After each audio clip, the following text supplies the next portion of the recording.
Hello नमस्कार दोस्तों, आपका फिर से स्वागत है यावा आयुर्वेदा चैनल पर।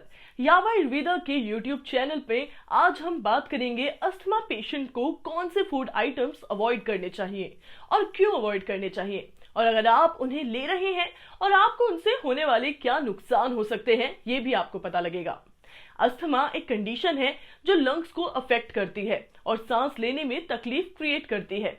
इसलिए आपको वो सारे फूड आइटम्स को अवॉइड करने होंगे जो एलर्जेंस को प्रोवोक करते हैं, या जिसमें एलर्जेंस हो तो आपको उन सभी फूड आइटम्स को अवॉइड करना है जो आपको हार्म पहुंचा सकते हैं।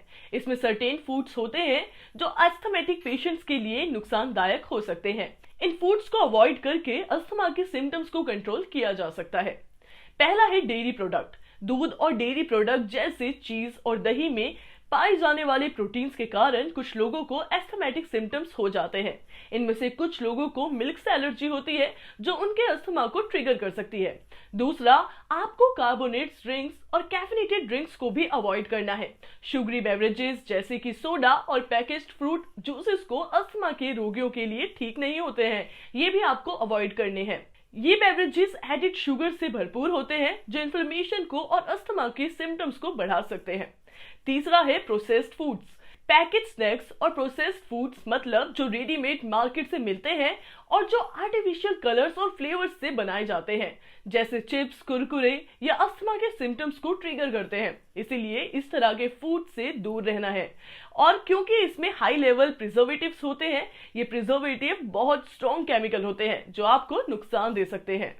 चौथा है एक्सेसिव सॉल्ट। ज्यादा नमक खाने से इन्फ्लेमेशन बढ़ सकता है जो कि अस्थमैटिक सिम्टम्स को और भी बुरा कर सकता है, इसलिए नमक की मात्रा पर ध्यान देना बहुत जरूरी है। पांचवा है स्पाइसी फूड्स। स्पाइसी फूड या ओवरली स्पाइस डिशेस भी कुछ एस्थमेटिक के लिए प्रॉब्लम क्रिएट कर सकती हैं। इन फूड्स में मौजूद चिली पेपर्स और स्ट्रॉन्ग स्पाइसेस अस्थमा के अटैक को ट्रिगर करते हैं, इसलिए इनको लिमिट में लेना चाहिए। सिक्स्थ है फ्राइड फूड्स। ऑयली और फ्राइड फूड जैसे कि समोसे, पकोड़े और फ्राइज, इनमें मौजूद अनहेल्दी फैट्स इन्फ्लेमेशन को बढ़ा सकते हैं जो अस्थमैटिक पेशेंट को नुकसान देते हैं।